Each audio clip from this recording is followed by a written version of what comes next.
Lederer, my cousin, my distant cousin from who knows when. Hi, Shelly. How you doing? Talia, Eileen, Sukasa. Jody, shouldn't you be at work? We got Jody and Rabbi Nickerson here taking a day off. I don't know. I tell ya, sometimes I just need a little spiritual injection. Yeah, well. Is that going to be this? I don't know. I don't know. You know, I swore I wouldn't make any jokes about the topic, so we're just gonna. Hey, Roy. Philip, good to see you. Faith, Sybil. Hi, Sybil. Hi, Esther. Merle. Hi, Rabbi. Hey, Merle. Who else? Hey. I see Nan. Gary, you're a wisp of your former self. You look great, man. Congratulations. Wow. Well done. Fantastic. Oh, there's 22 people. Doesn't he look great? Yeah, I He see. looks wonderful. 22. Yep. I for some reason, Hannah, I see that we have like 23 people or so, but I don't see them all. Maybe You can't see them all. let me see. They should are they all at the top of your screen, like the top of your screen? Do you have a bunch of windows? I have it on gallery view, but I only see about 14.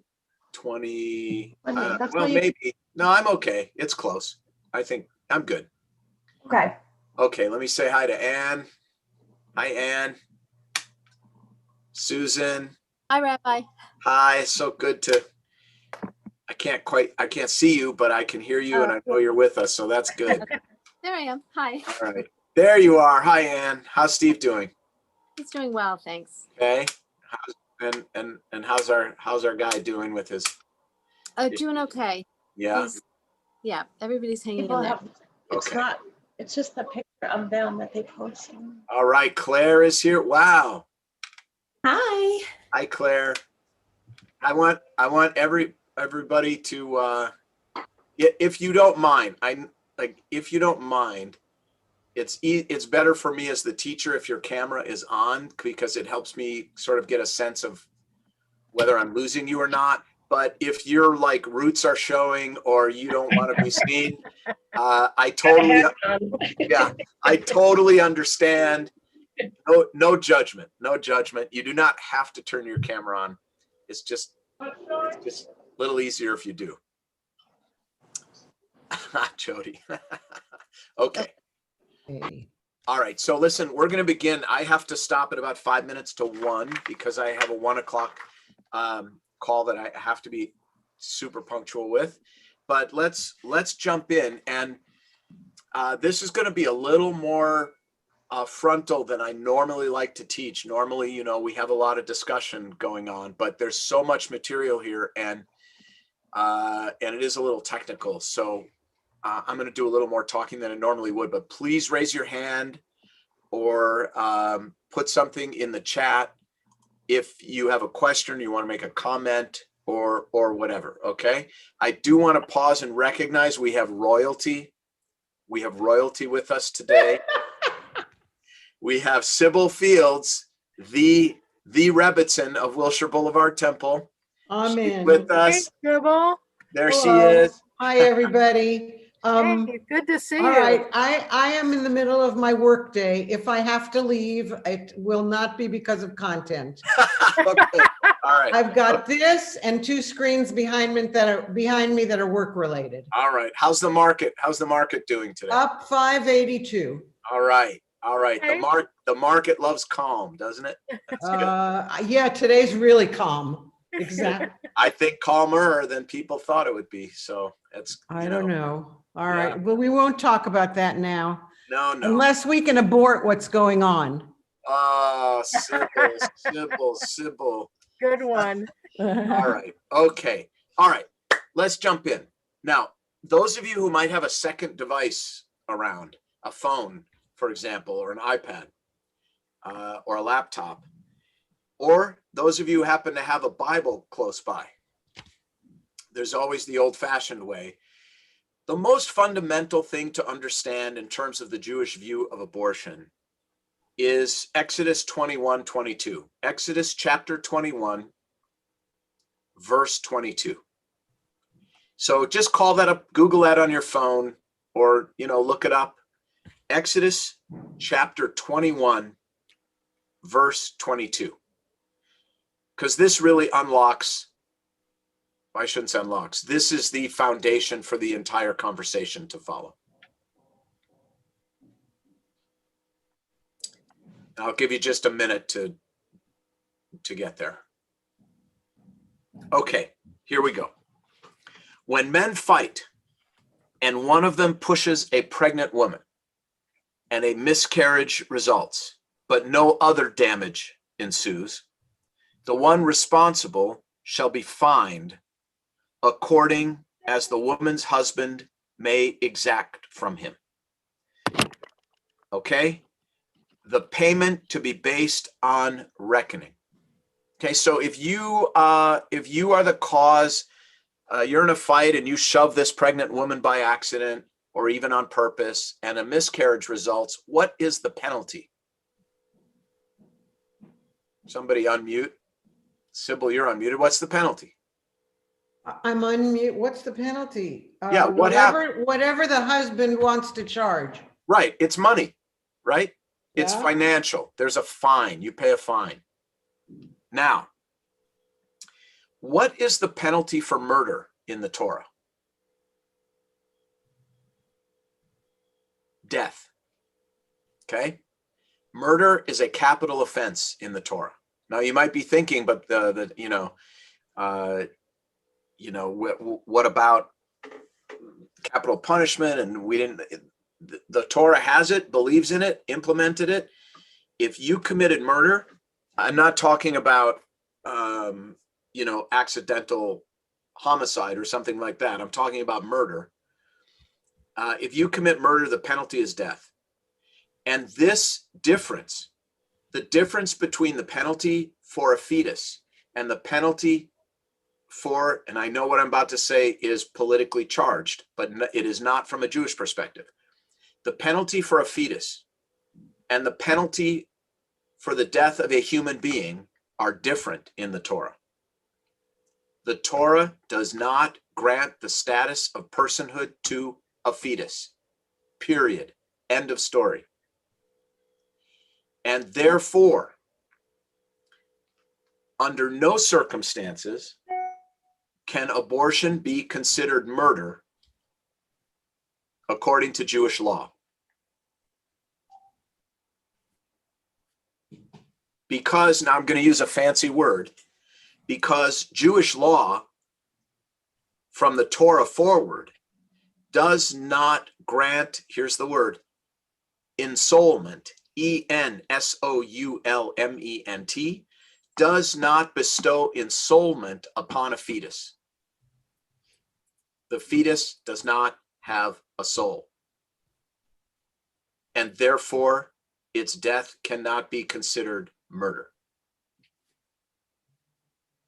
Jeff, you have a question? Unmute, Jeff. In fact, that extends for the first 30 days after birth, in a sense, for this same ensoulment or fullness. Not quite, not really. It's what you're referring to is whether or not we have a burial in, say, Kaddish for a 30, and there's an argument 30 or 40 days after a child is born. But ensoulment occurs. We'll get to this in a little while, but as long as Jeff raised it, the question is, well, when does ensoulment occur? And the general answer is when the head and shoulder of the baby has exited the birth canal. Right? That is, and by the way, why is that? Because that's when a baby draws its first breath. And many of you know that the word for breath and the word for soul are the same word in Hebrew, neshama. Okay, so ensoulment does not take place at conception, does not take place during gestation, and this is the difference between Judaism and Catholicism on this point as well. Because if ensoulment began at inception, then it would be murder. Sukasa, you had your hand up, I think. Yes? Make sure you unmute. Unmute. Okay. I wanted to know if there's a stillborn baby, does that baby have a soul? No, No. Okay. Well, the head and shoulders would be out. but it's not drawing breath. Okay. Right. Yeah. Here's where the psycholinguistics of Hebrew are really beautiful, where you have the same word for soul and breath is, to me, a very powerful idea. All right. So this is, I think, the single most important fundamental understanding about the Jewish view on abortion. Now, the important thing here is we should not conclude from this distinction that abortion is not considered a very, very serious decision. And in no way does Jewish law have room in it for, wholesale abortion or abortions of convenience. All right. But fundamentally, it's not murder. It may be a serious sin, but it's not murder.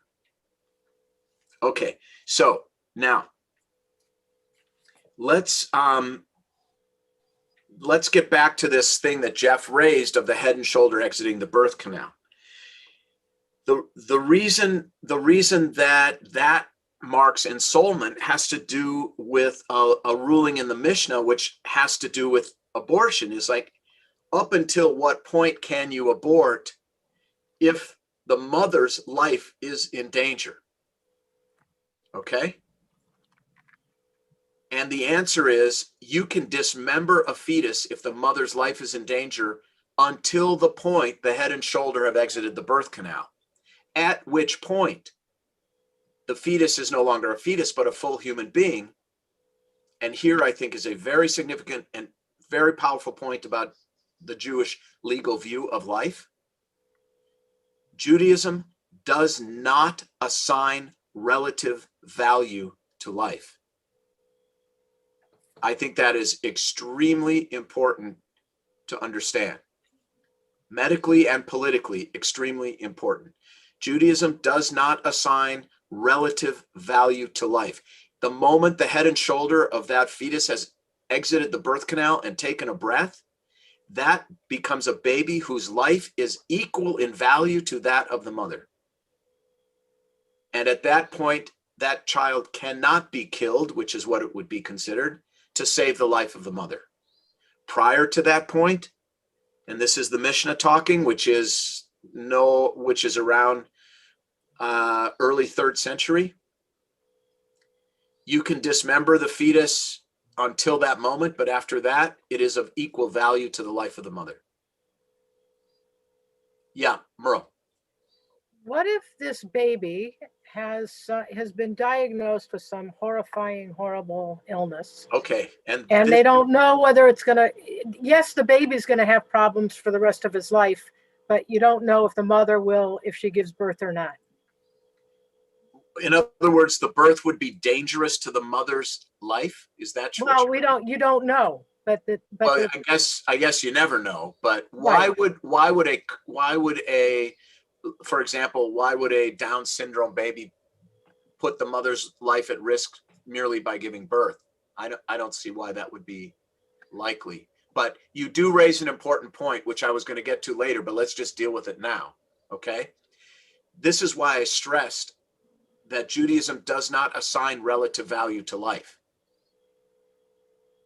Now, I'm not asking anyone on this Zoom to agree with the Jewish legal position. I'm here to teach it. I'm not here to advocate for it.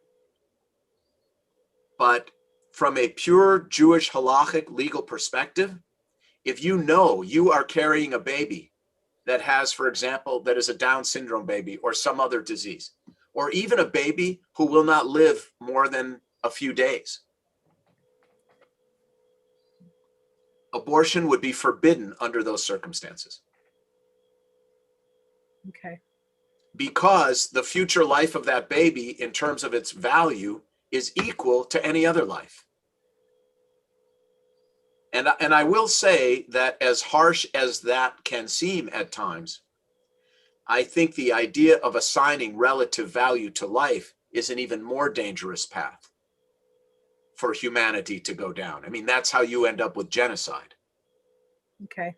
That's how you end up with slavery, right? That's how you end up with, you know, girls not being allowed to go to school.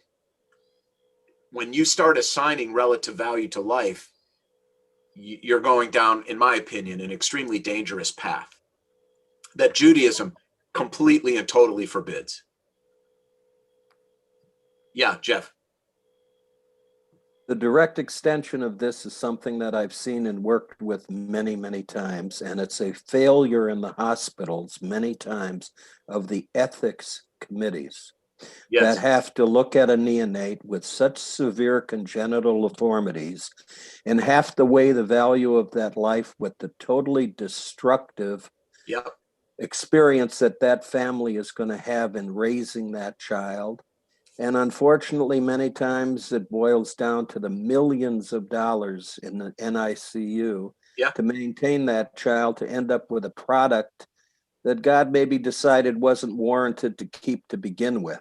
Well, look, you're raising a fact, which is that these laws were developed at a time when the viability of these children was limited, to say the least. The rabbis could not have imagined a NICU, for example. So, look, I'm a rabbi who gives halakha a vote, but not a veto. I think Jewish law vis-a-vis abortion deserves a vote. I don't think it deserves a veto, right? So we all have to make these decisions on our own. And you are right that in medical situations, we are forced to start assigning relative value. Think, for example, of, okay, we have a heart and we have 3 people who need it. Who gets it? That is assigning relative value to life. And sometimes we have to do that. But as a general operating principle, it is not the Jewish way. Although we fully accept that sometimes we have no choice.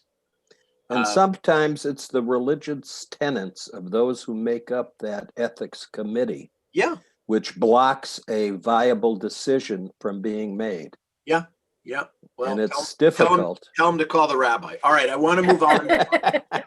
I want to move on now to the next leap forward in Jewish legal theory about the status of the fetus and when and when not abortion is considered appropriate. Okay, and so now we're going to jump from the 3rd century to the 12th century to Maimonides, okay, to the Rambam.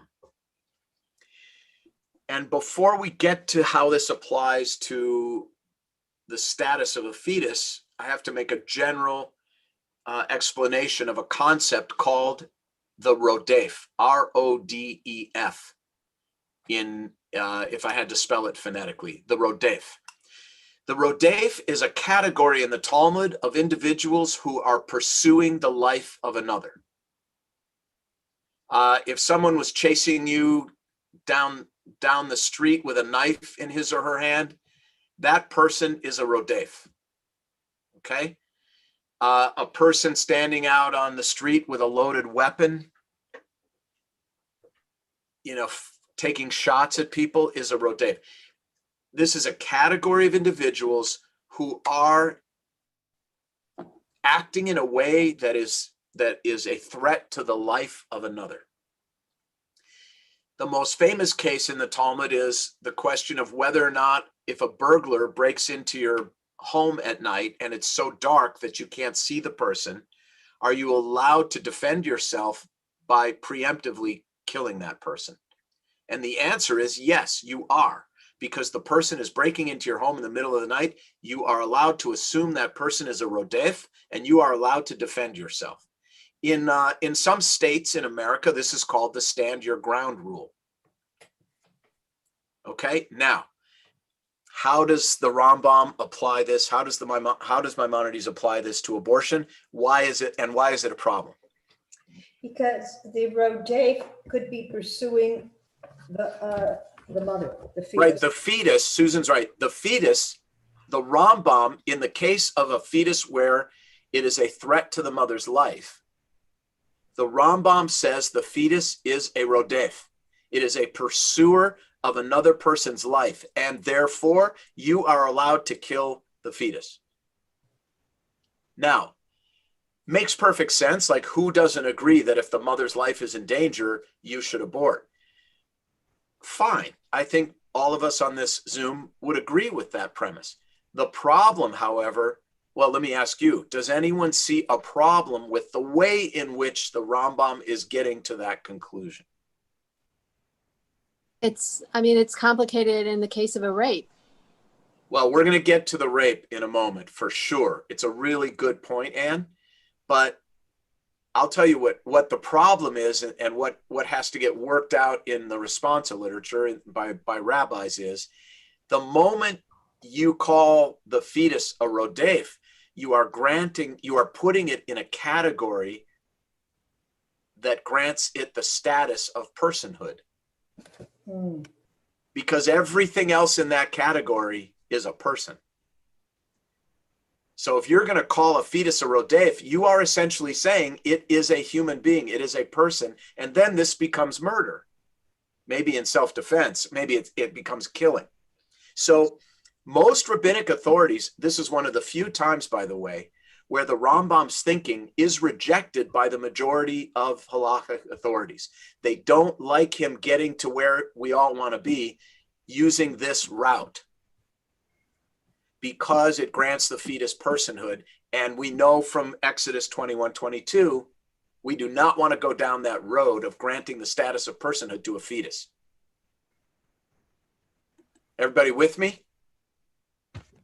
Okay, so I want to jump. That's just a very important moment in the law. The Rambam ultimately is rejected by most rabbinic authorities. Okay?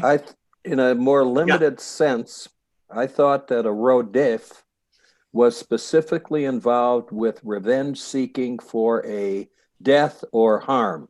No. Instead of being just a pursuer for his own purposes. No, there is a type of rodef who is a revenge murderer, and you're allowed to flee to a city of refuge for that. But the most classic scenario of a rodef is a burglar breaking in the dark in the middle of the night.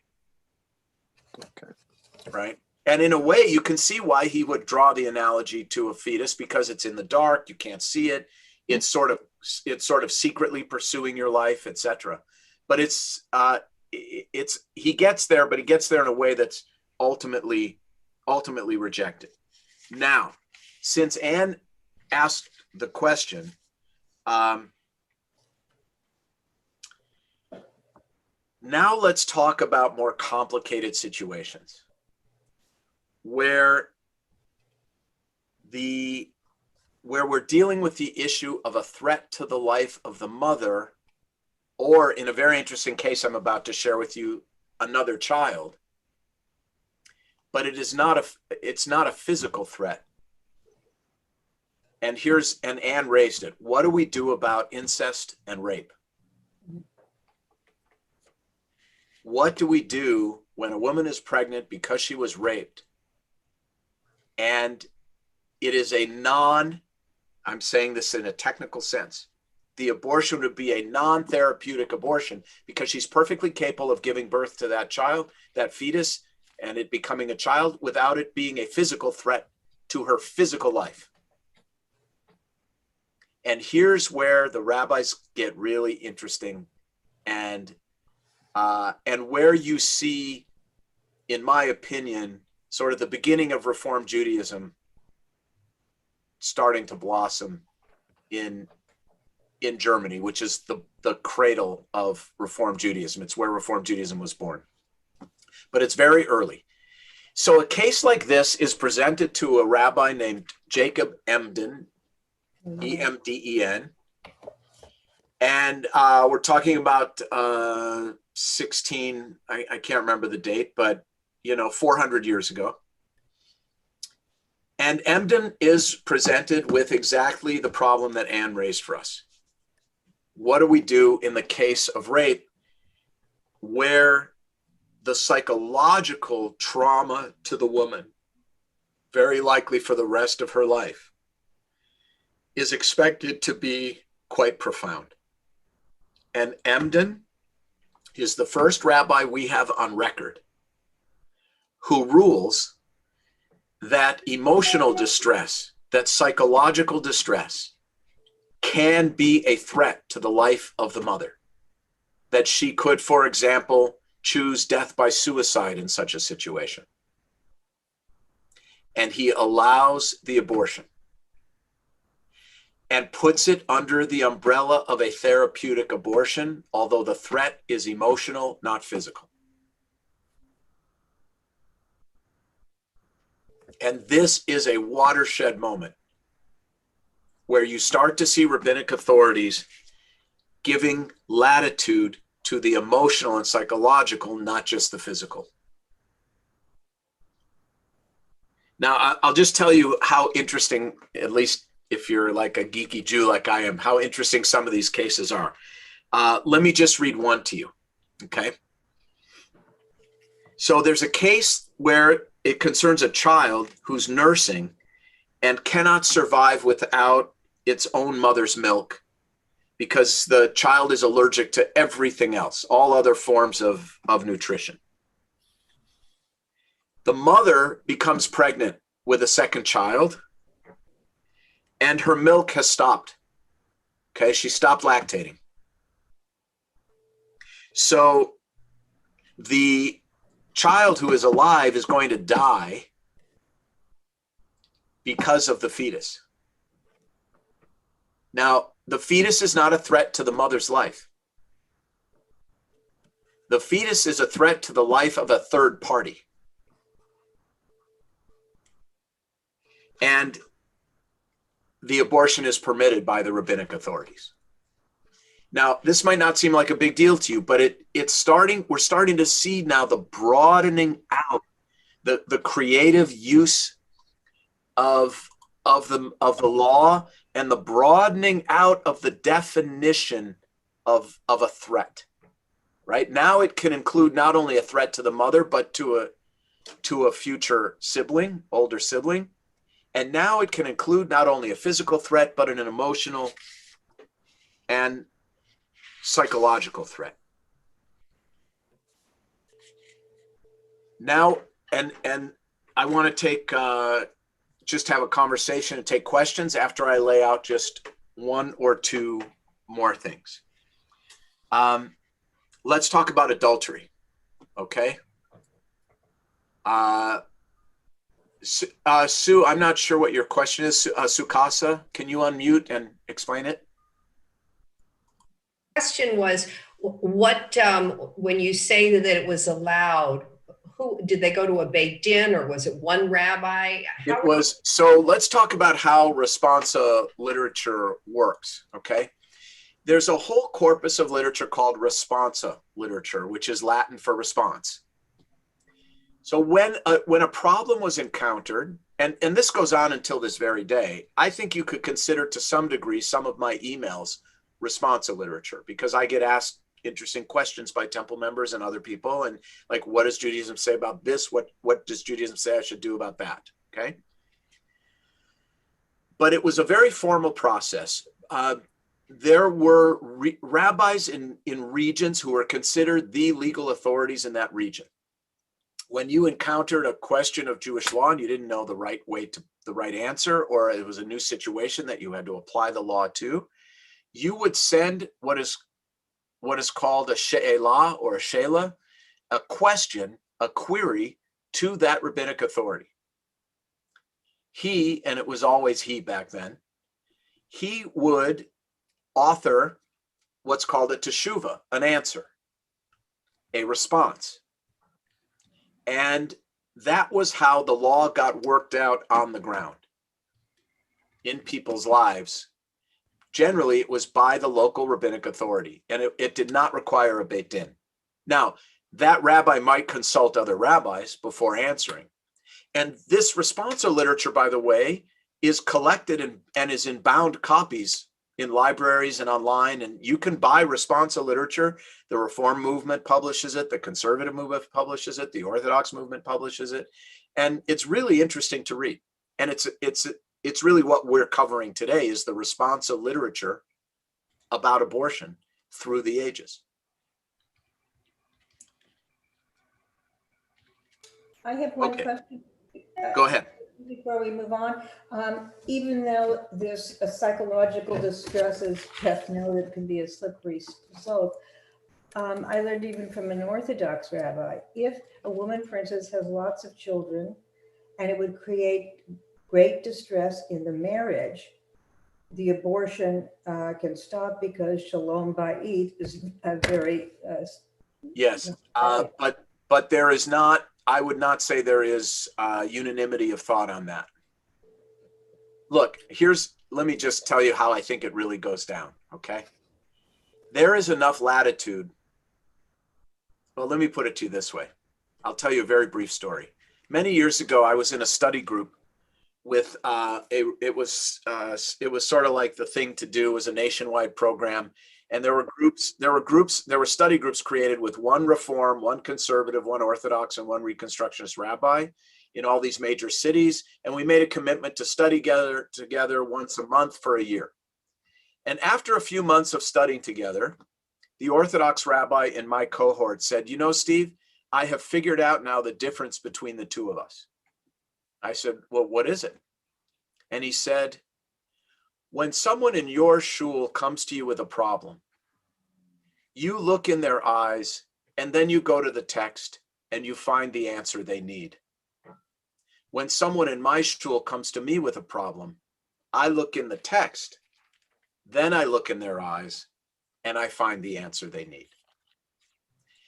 And what he was really saying is that all rabbis look for a way within reason, without being untrue to the text, to give people the answer the rabbi feels that person needs.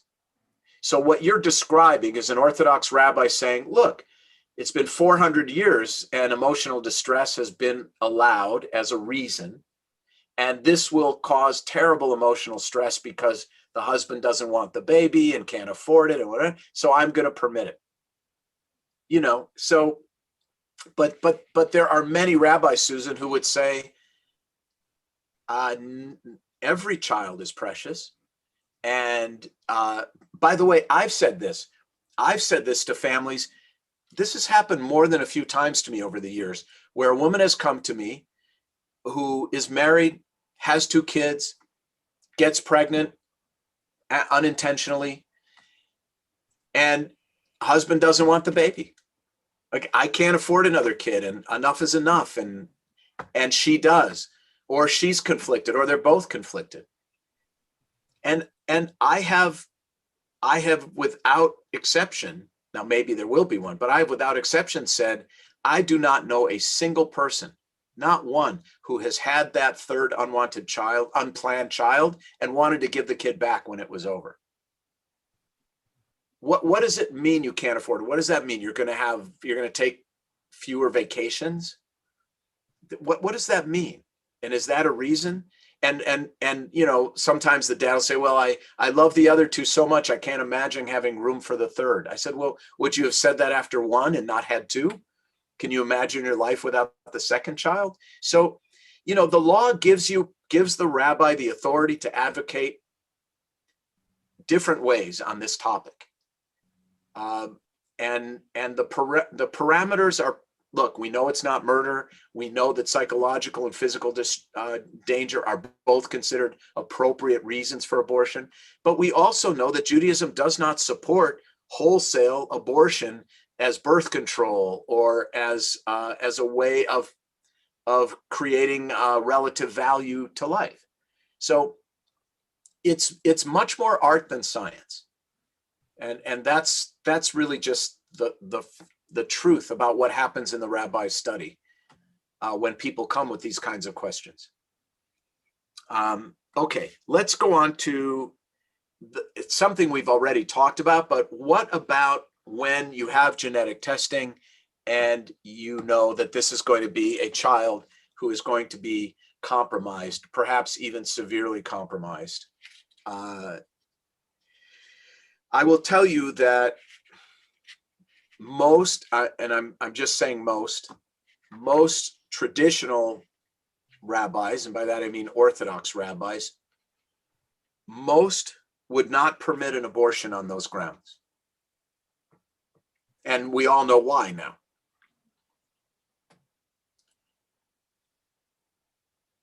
And most non-Orthodox rabbis would. And this is where the rubber kind of meets the road denominationally when it comes to abortion. Issues like rape and incest and physical threat to the mother's life, those are easy compared to, you know, we're going to have a Down syndrome baby, or we're going to have a baby whose lifespan is likely to be no more than 2 or 3 years. I faced that with a couple.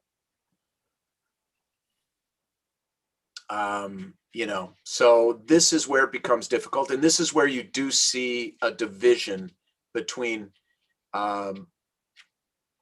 more Orthodox rabbis versus non-Orthodox rabbis. Now, let's open it up for, you know, questions, comments. Anybody? Bueller, anyone? Okay, Jeff, go ahead, unmute. This may be a little bit of an intrusive question, but I'm addressing all the I women. expect nothing less of you, Jeff. This is addressed to every woman in your audience today. Okay. By a show of hands, how many of you have experienced with friends and family the abortion at a college situation or otherwise within their extended family structures? Do you mean do you mean being physically present? Not physically present, but aware of within the family structure. Oh, everybody. Can I just take exception though? Your friend. Claire, go I ahead. just want to take exception to the question.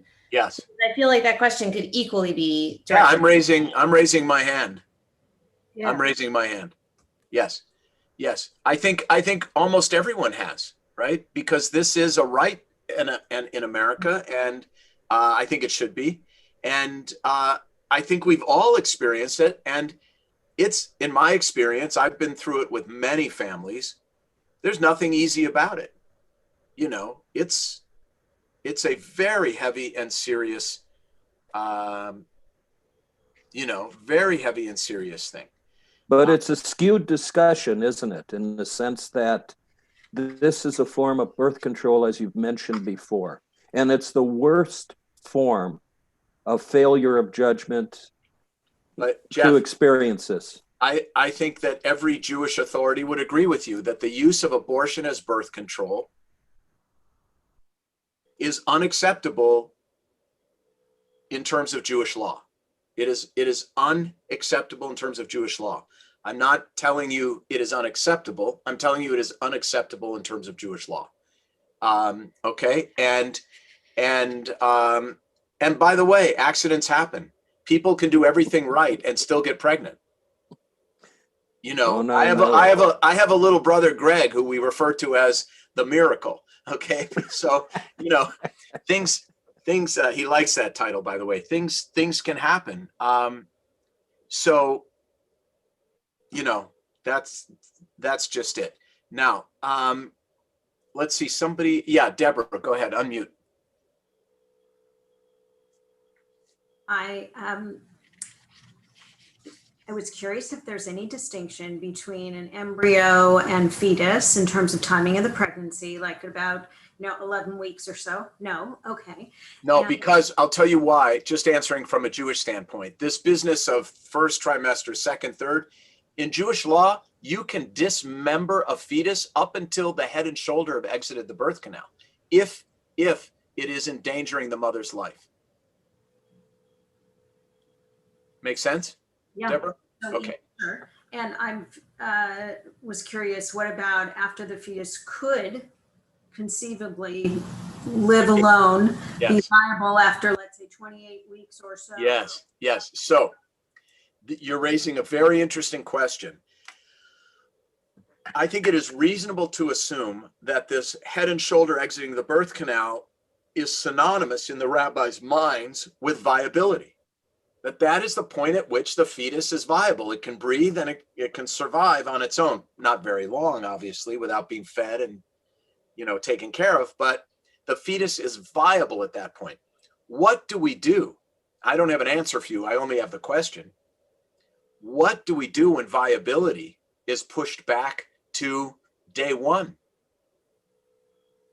I mean, that day is coming when a fetus will be viable from the moment of conception in a test tube or in a machine or something. I mean, because we know viability keeps getting ratcheted down toward the date of conception. At some point, they may be one and the same. And then what do you do? Right? And to me, though, I'll tell you why that's not so troubling, is because the fetus, even if viable, it still doesn't have the status of a human being. If you just go back to the most basic understanding of that from Exodus. So it's complicated, but I also don't think I think it's more smoke than fire. I think you still have the same dilemma, whether viability is at 11 weeks or 20 weeks. I don't think it changes that conversation very much. It will if we start growing babies in test tubes. Fully. I mean, fully. No fetus, no mother. I mean, no uterus, no mother involved. I mean, we're not there yet, but we may get there. Now, I want to add one more layer of complexity to the modern day conversation, which is this notion that it's my body and I have the right to do with my body as I see fit, right? Which is a very understandable and persuasive point of view when it comes to abortion. I think it is important to recognize that, number one, Judaism does not see it that way. You do not have the right to terminate a fetus just because it's yours. And I think it's important to point out that, in fact, the fetus's DNA is not identical to the mother's. The fetus has a DNA that is a combination of the sperm and the ovum. It is not identical to the DNA of the mother. And so this point of view that it's my body, the fetus is my body, like my finger is a part of my body, is frankly not true. And I think that nobody really wants to reckon with that, but I do think it's a fair point that we need to think about. Yeah, Susan. But the Jewish viewpoint is not that, to my understanding. The Orthodox view, your body belongs to God, or came Well, from. yeah, but I'm going even further. It's not even your body. The DNA is different. Can you just explain with the basis in terms of the genetic testing? You mentioned that most Orthodox wouldn't, most non-Orthodox would, and what is their rationale? What is their rationale for the testing or for not aborting? For not aborting due to the genetic testing. Because we don't assign relative value to life. Who's to say that the value of a Down syndrome person's life is any less than yours or mine? And who are we? And who are we, more importantly, to presuppose we understand God's thinking in the creation of human beings? Except that in emotional distress, that factor plays. That's where it becomes value systems that are butting heads. That's correct. And that's why I said this is much more art than science. Right? And that's just the truth. And this is where which rabbi you go to really can make a real difference. Look, there are certain questions where if you asked any rabbi in the world who actually studied in school, he or she will give you the identical answer. But there are situations where rabbis will vary on what they choose to select from the tradition to guide you. And that's just the truth, right? And this is true for physicians, right? This is true for, investment bankers and carpenters and architects. Well, we could do it this way, or we could do it that way. I think you should do it this way. There's latitude. my hope here today was just to give you a sense of where there is no latitude and where there's a lot of latitude and why.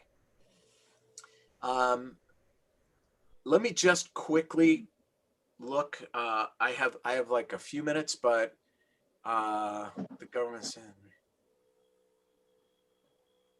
somebody, Talia, you sent me a pretty long thing here. Let me I just can abbreviate. Yeah, just paraphrase it for us, okay? The whole idea of controlling that decision for a woman, then it becomes that you can control it the opposite too. And not just, I mean, this is just about forcing a woman to have an abortion in order to be able to keep her job. Meaning that there are things set up in society that are all, there are things set up in society that are not, you know, they're not, if a woman has a baby that she can't afford and she leaves it on the church steps, what happens to that baby? And there were the killing nurses back in, I don't remember what year that was. And the churches insisted that the women have the babies. The women had the babies, said, okay, I'm going to give them to God. Left it on the church doorstep. And then there were killing nurses that would just slaughter them and leave them in the dumpsters. So, you know, it's not reasonable. This is why I said that in my opinion, Jewish law gets a vote, but not a veto. I don't want to live in a country where religious law trumps civil law. Okay, I don't want to live in that country. Let me say that again. I do not want to live in a country where religious law trumps civil law. I don't want that in Israel. I don't want that in the United States. I don't want it anywhere. Okay? Today, we are trying to get our arms around the basics of the Jewish legal position on abortion. I am not for a moment suggesting that it should preempt civil law. That's not, I hope I'm being clear, that's not my goal here. I do think that Judaism approaches abortion with a degree of sobriety that is very important.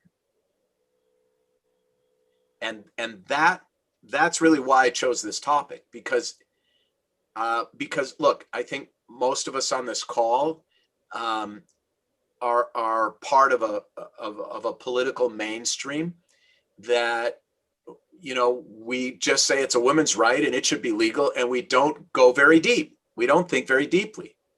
And this is an opportunity to think a little more deeply about it and more soberly about it. But in no way do I think that we should have an Ayatollah of the Jews, you know, deciding abortion rights in this country. That's not the goal. But in no way is it murder, you know, no way, period, ever, under any circumstances. But neither is it a casual thing. And I think that's sort of the best we can hope for in terms of our understanding, you know. So that's where we are. I have time for maybe one more, two more. If anybody else has a question. Just a comment. Yeah. This discussion would be so appropriate at the level of training for Jewish OB-GYN doctors to truly understand the ethical basis of what they're going to face almost every day.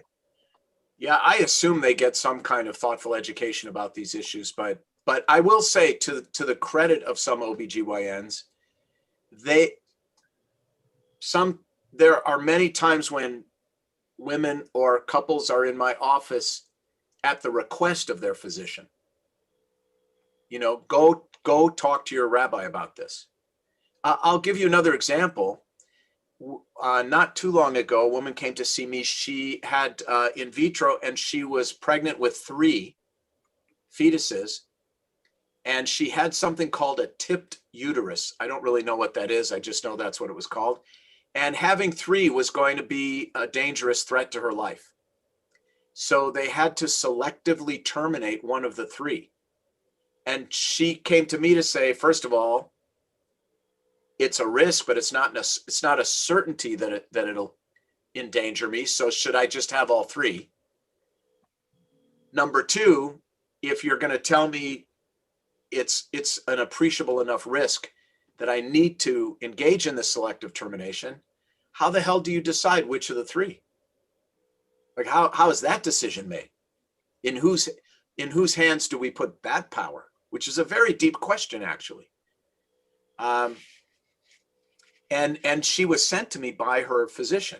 So, by the way, just to give you if you're wondering, what'd you say? I said, you definitely have the selective termination. The percentages are too high to risk. If I told you you had a 40% chance of being killed walking across the street, leaving this parking lot, you shouldn't cross the street. So, I thought it was appreciably high. It was definitely high enough. And to me, I said, look, in terms of the selective termination, they're all of equal value. And I would just leave it in the hands. I would just leave it in the hands of the OBGYN. And there's, it has to be random. But to your point, Jeff, doctors send patients to rabbis more than you might imagine, which is good, I think. And believe me, rabbis send patients to doctors. That's for sure. Right? Sybil, how many times did Harvey get a call? Like, who's the best this? Who's the best that at Cedars? Right? Wait, you got to unmute. Okay, I unmuted plenty of times. Yeah. Plenty of times, but I happen to know a case like that with 3. Yeah. And there was a medical reason to pick one. It had to do with how the babies were positioned, the fetuses. Yeah. They must have been more developed at that point. Yeah. Yeah. I don't know that. I don't know. I just know that it's great if there is. That the choice was a doctor's, not because of the only reason being that that's how it was going to succeed and be safest. Right. At that point, they also know genetically the sex of the 3 embryos. Yeah. And they can select boy, girl, whatever. Yeah. Just on what their knowledge is of the implantation.